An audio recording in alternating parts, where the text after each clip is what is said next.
Hello, Lisa here. Welcome back to my channel.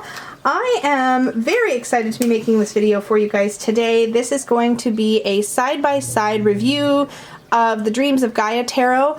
I recently was very generously gifted a copy of the Dreams of Gaia Pocket Edition, and I thought it'd be really fun to go through the full size versus the pocket, or at least talk about it. I don't know if I'll do a full side-by-side flip through. I haven't quite decided what this video is going to look like, so we're just going to dive in and see how we go, but I do definitely want to talk about the difference in cardstock size, all of that kind of stuff. So let's get into it. So first, let's look at my copy of the Dreams of Gaia, the full-size edition. Let's see if I can do this without knocking the camera and making it vibrate too much. So I have this one in this Peggy bag, and this is one of her dual pocket wrap style pouches.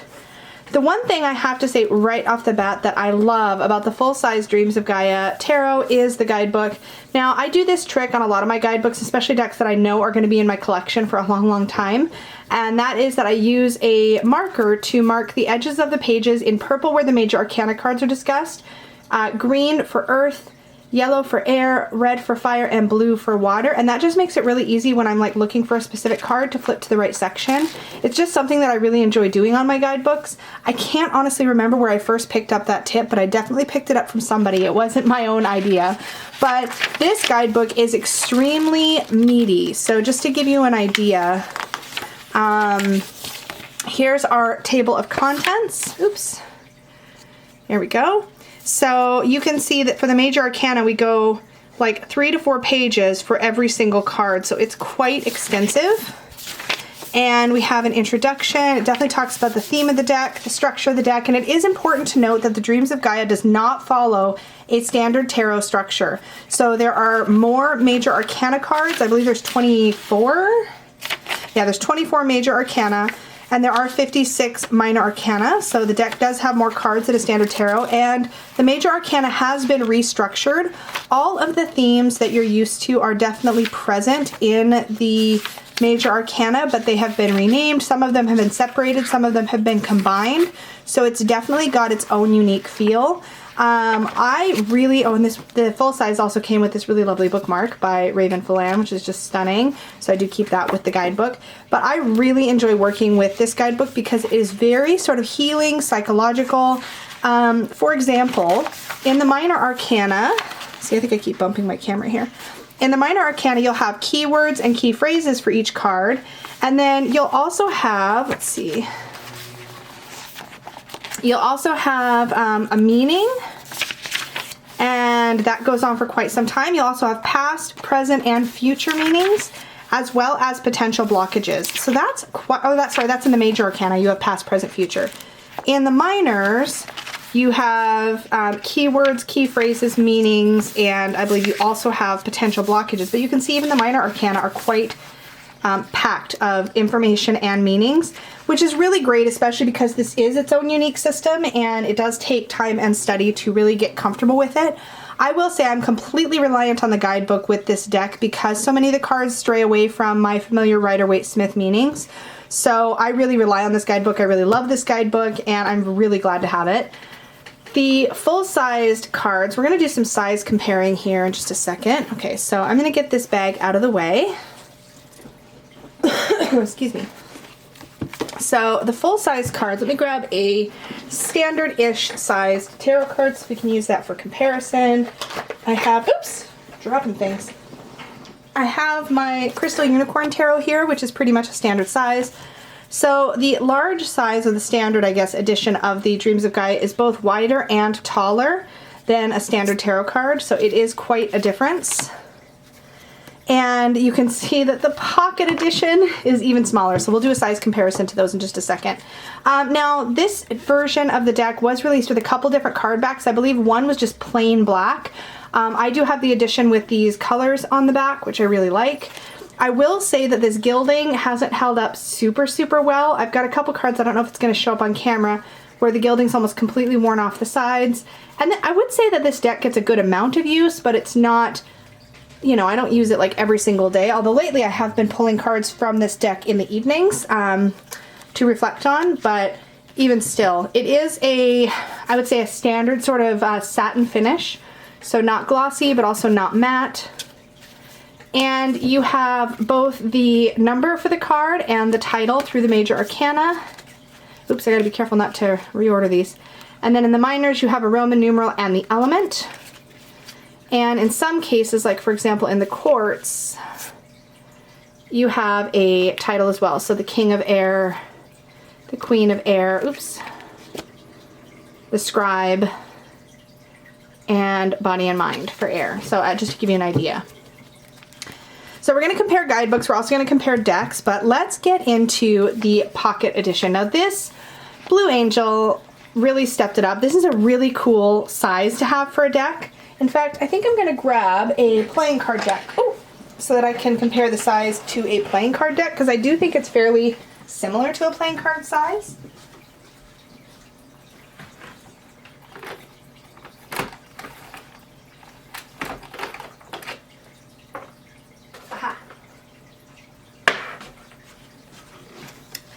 So just to give you an idea, this is a tarot card, this is a playing card size. Pieces all over the place with this video. Let's actually pull the deck out of the box, shall we? So we'll talk about the guidebook here in just a second. And this is the size of, look at these beautiful backings. Okay, so size-wise, very similar to a playing card, just ever so slightly wider. I guess it's not, oh, there we go.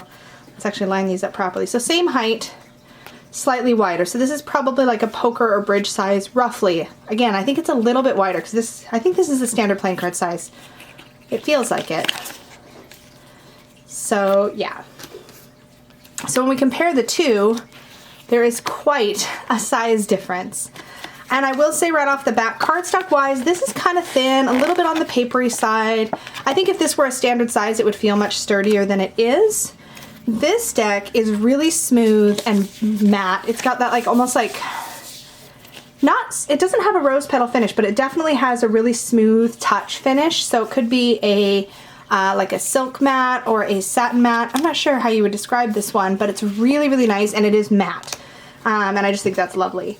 This box is really nice, two-piece sturdy. It's kind of funny to me though, because Blue Angel, at least with their Oracle decks, I'm really used to them being really large Oracle deck boxes, that the boxes are actually larger than the cards. They're sized to fit the guidebook, and that's true with this as well. The guidebook is a bit wider and taller than the cards themselves, so the cards do move around a little in the box. I don't know if that's a good way to see. Let's try it this way so you can really see. Yeah, so it's a little taller and a little wider than the cards themselves, but it's pretty darn close to deck sized, which is really good, especially for Llewellyn. And these two books side by side, so freaking cute. Okay, so let's take a look at the guidebook. I'm going to set the cards aside for a second. So in the little guidebook, you have, and I've already looked through this a bit, you have an introduction, so all that same information is there. There's a lot here about the structure, which I think is important to have in there. There's a bit about readings, there's a spread, and then you get right into the card meanings, starting here with the Major Arcana on page 21. And so what you get for each card is the keywords and the key phrases, and these should be the same as they were in the big book. So let's just check that real quick. See if any have been removed. Excuse me. Okay, so we have choice, options, opportunity, free will, self-determination, mindfulness, manifestation, cause and effect, reward, consequence, and procrastination. So those are a perfect match. And then we have choice creates reality, belief is a choice, inaction is a choice, the choice is yours, determine your direction. The past has influence, choice offers reward or consequence, weigh your options, choose widely, stop procrastinating, be responsible for your choices, and awareness empowers. So that is an exact match. So you still get this chunk from the guidebook, but you don't get all of the rest of this. Excuse me. So this is invaluable in my opinion, but it will be interesting to see. Sometimes that can actually make this deck feel a little bit on the overwhelming side. So there can be real benefits to working with this smaller version of the guidebook. And it should be enough to sort of trigger my memory from having worked with the larger guidebook. At least that's what I'm hoping. So really, really loving. The quality of the book feels different, feels the same rather. This has a slight embossed gold detailing on the cover. And you don't have the embossed detailing on the cover of this, but they both have a very nice, silky smooth card, or whatever you call that, cardstock or paper stock on the cover. And the pages actually are really nice. So sometimes in deck guidebooks you get that sort of really flimsy feeling paper, or almost like printer paper feel. This is that really nice paper. It feels exactly the same as the paper in the big guidebook. So I really appreciate the quality of this little book. It feels like it's very well put together. So really like that. But look at the size difference. It's just so cute. Okay, so that's the guidebook. Let's start doing a quick flip through, I guess, of some of the cards. Now I will say, there's something about, let me back up. I was really very concerned. I'm going to zoom us in a bit. Not too much. There we go.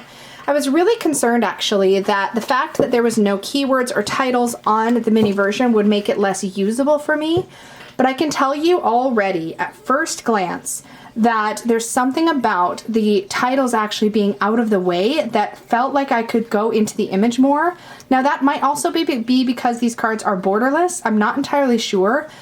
But I feel like the number and the title being out of the way suddenly made this deck feel more readable in a very, it's really hard to articulate, but it definitely made it feel more readable, more accessible. And that was the opposite of what I was expecting. So I really wanted to share that with you guys. And I'm still not sure why my camera is deciding to, oh, I know why.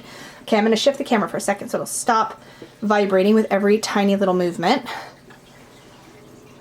And that should do it. Okay, perfect. So like usual, when I am working with a new deck, I'm going to just hit these with my cleansing smoke here, because this deck is brand new. I haven't worked with it yet. Oh, I'm so excited. It was really, really sweet. Somebody had reached out to me who's been watching my channel and just said she wanted to send this to me. And I really am ever so grateful because I'm very excited to have it. It came up actually as a candidate in my Say Yes to the Deck #1 video, which I will link up in the cards up there, so you guys can check that out. But I was trying to decide which deck or decks I was going to purchase out of the little bit of fun money that I had available to me at the time, and this one just barely missed out. So it was really exciting to get it anyway. That was amazing. So right away we have the choice. This is kind of like the Fool, but really it speaks more to just the choices you have available to you. And I felt like I noticed more detail in the mini that I hadn't noticed in the large one, like this little web feature down at the bottom. That I hadn't noticed before. It feels like a web to me. It's like a Celtic knotwork, but then it's also part water here, or it's covered by the water, which sort of lights up this like little web feature at the bottom. Really loving the cardstock. Then we have the Child, the Maiden, the Youth. I'm just really loving these borderless and matte. The Mother, the Father, the Crone, the Sage, Death and Rebirth. And I love the cosmic egg here. Knowledge, Wisdom, Healing, Love, Union, Self, Abundance. Yeah, I just feel like even when I was flipping through this deck before, I noticed the cornucopia, and for some reason I never noticed it in this version, which is so funny because the detail's been there the whole time. It wasn't covered by the border, but maybe just the border being there meant that my eyes went to the word and not to the actual image. Whereas here with the Roman numeral being up here, I feel like I actually noticed the image more.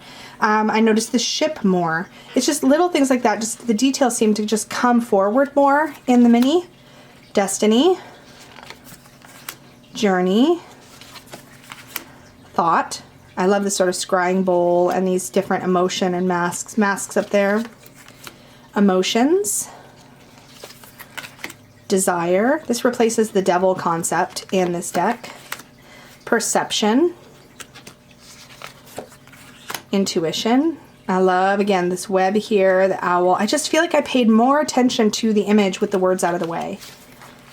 Integrity. I love this card, especially because for me, the Sun card is very much about authenticity and integrity and being yourself.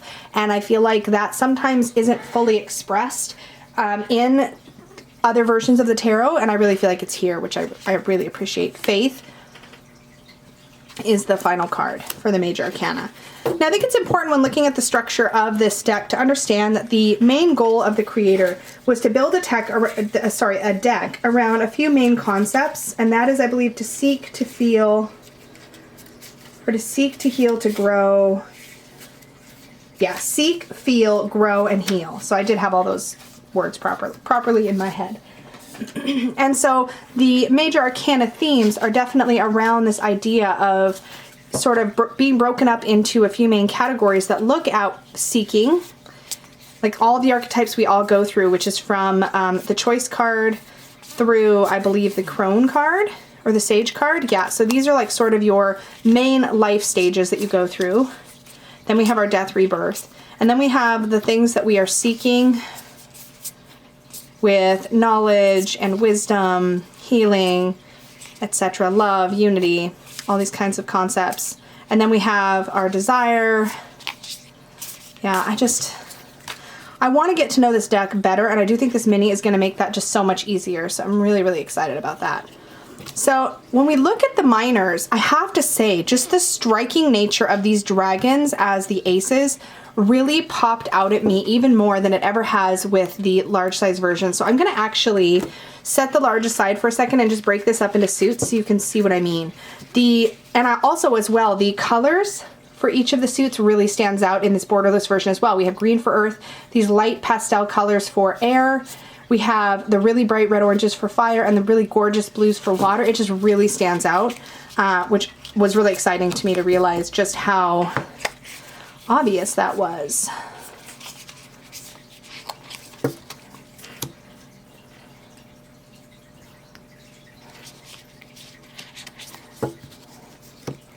But hopefully you can see what I mean here. I'm going to scooch these over so you can see these beautiful dragons.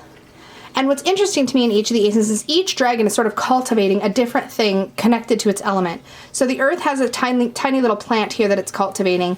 Air has this sort of wavy line form, which I represent, or I feel represents an idea or a thought process or a bit of new information that you're processing. Fire has this little spider in this golden egg, which really to me speaks of like inspiration and crafting your own future and weaving.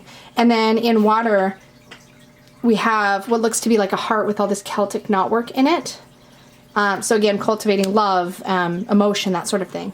So I really thought being able to see those aces without the black borders just made such a difference. Okay, let's bring these back over together. And I'll just continue the flip through. So we have ace through 14, or 1 through 14 in the minors. So 1, 2 of earth, 3 of earth, 4 of earth. I've always loved how his arms have these cracks in it from holding up this structure. The 5 of earth. The 6 of earth. 7, which has the chakras, which I really love. 8, 9, 10. And then we have, instead of pages in the Dreams of Gaia Tarot, we have sort of 2 energies that are coalescing in the 11th position. So for the earth deck, we have heaven and earth combining. And so what you would think of associated with heaven, what you would think of associated with earth, and how those 2 energies come together is what this card is about. And then for each of the knights, we have sort of a titled knight. And what I really like is that the little animal here that you see underneath his chin, or underneath each character's chin, speaks to the energy of that particular companion or guide. The seneschal is all about sort of service and loyalty. Then we have the Queen of Earth, and she's got this beautiful like bowl in front of her, which totally is that energy to me.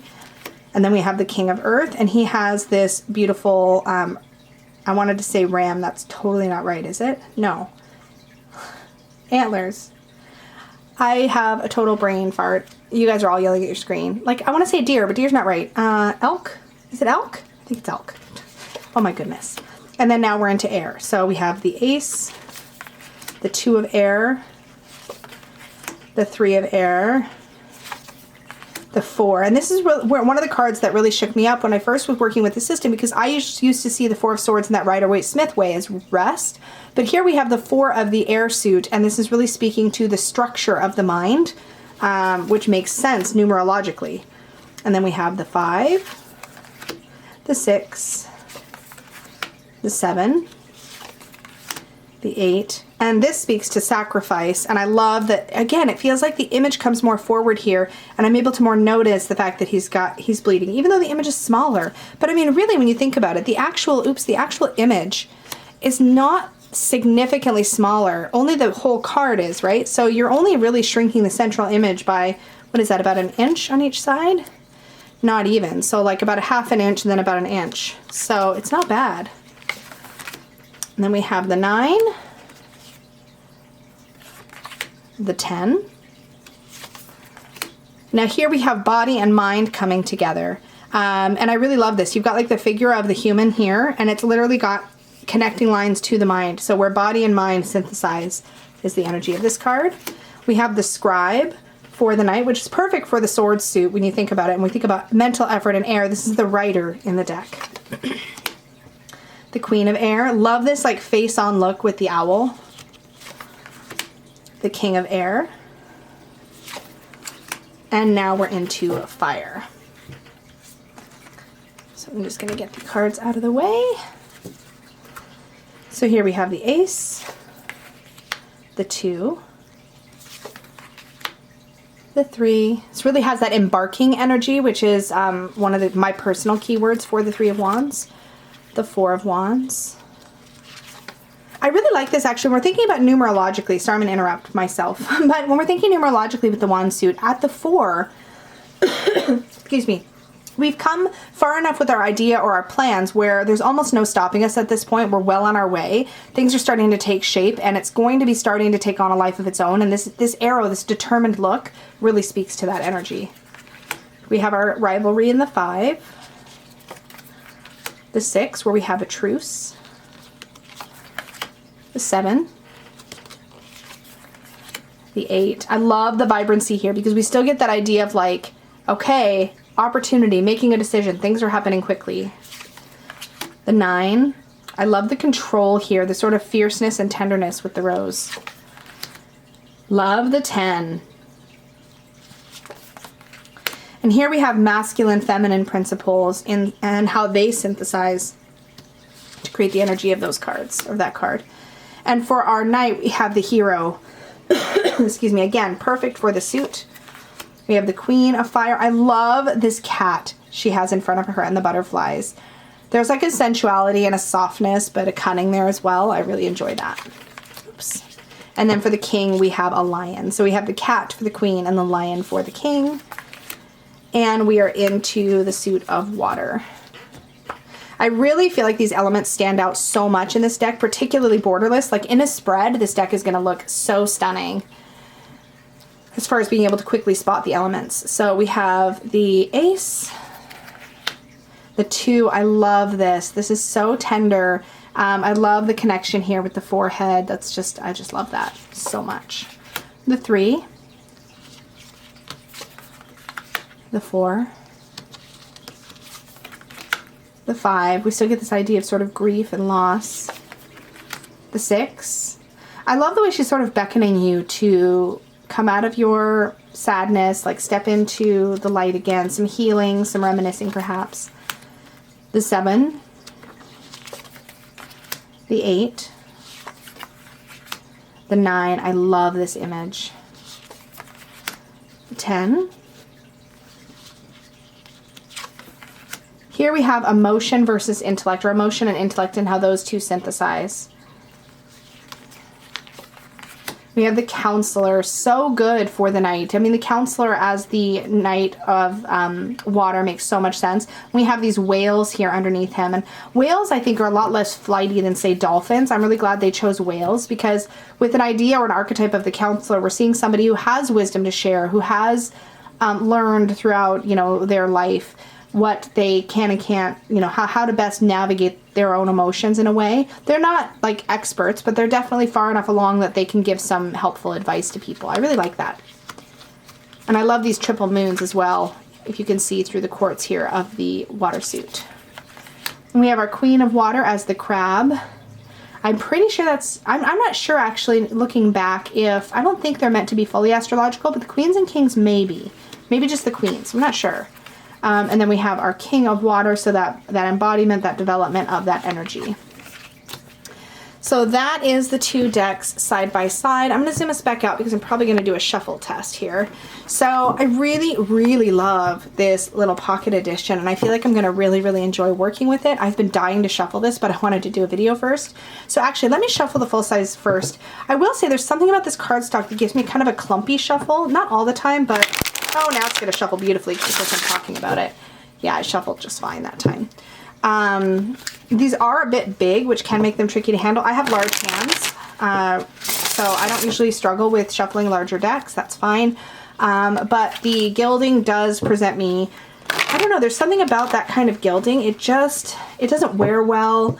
And I don't necessarily love the way that my deck, a deck that's aged with this kind of gilding, it just doesn't, like, I don't know. And it's chipping, of course, around the fronts. You can kind of see it's definitely starting to break down. And because it's gilded, I don't really know how it would take like a black edging or something like that. I may at some point trim this larger one, but probably not now that I have the mini or the pocket. So I'm going to set that one aside. And let's see how this little guy shuffles. Now, he's kind of chunky, and sometimes chunky little decks like this. Ooh, okay, never mind. I take it back. Oh, that shuffles so nice. Let's do it again. I love shuffling. Comment down below if you love shuffling. I know everybody's going to be like, me, I do. Oh my gosh, that shuffles so beautifully. What I was about to say was sometimes smaller decks like this, the rifle just doesn't work. It just, they're too short and they don't get enough, especially I find when they're like a taller deck, like thicker cardstock or just fatter. This slides so beautifully, and as much as I love like a rose petal finish, you can't get this beautiful slide for a side shuffle when it's got a rose petal or overly matte finish. So this is matte, but it's really smooth and silky, and the cards just slide over one another really, really easily. I'm such a cardstock junkie that actually matters to me. So I'm going to do one more shuffle. And I'm going to draw one card so that we can just get an idea from the guidebook. Let's give it a little fan. Ooh, so satisfying. Look at that. And I'm just going to pull a card from right here. And we have the 8 of Fire. Nope, that's the 13 of Fire. Me and Roman numerals. That's going to be my one sticking point with this mini deck, is those meanings. So I'm going to pull out my little guidebook, and we're going to look at the 8 of Fire. And these are in the order of Earth, Air, Fire, Water, which is kind of satisfying to me actually, even though it's not traditional.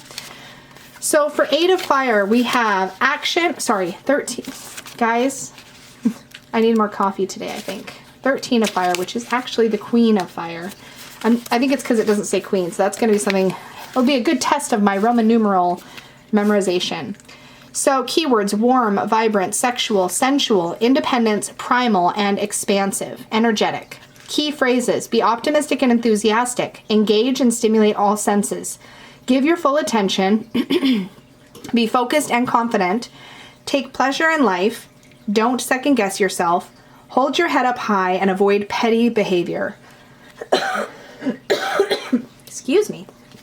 I think that is perfect for Queen of Wands energy, and I really feel like these key phrases are really going to make this deck easy to read with. As much as I love all the extra text in the large guidebook, I think working with this one is going to really deepen my knowledge and understanding of this deck, and I think I might actually start working with this one by my bed at night. I've been working with the larger one and just reading the fuller messages, but what I might do is work with this one, and then if I feel like I want or need more of the message, then diving into the bigger one and doing that for a while and just seeing how I get along with the deck that way. But I am very, very excited about this. And to the person who sent this to me, thank you so, so much. You know who you are, and I genuinely appreciate your generosity. It means the world, and it just really, really made my whole weekend. So thank you so, so much, and I will see you all very soon. Bye!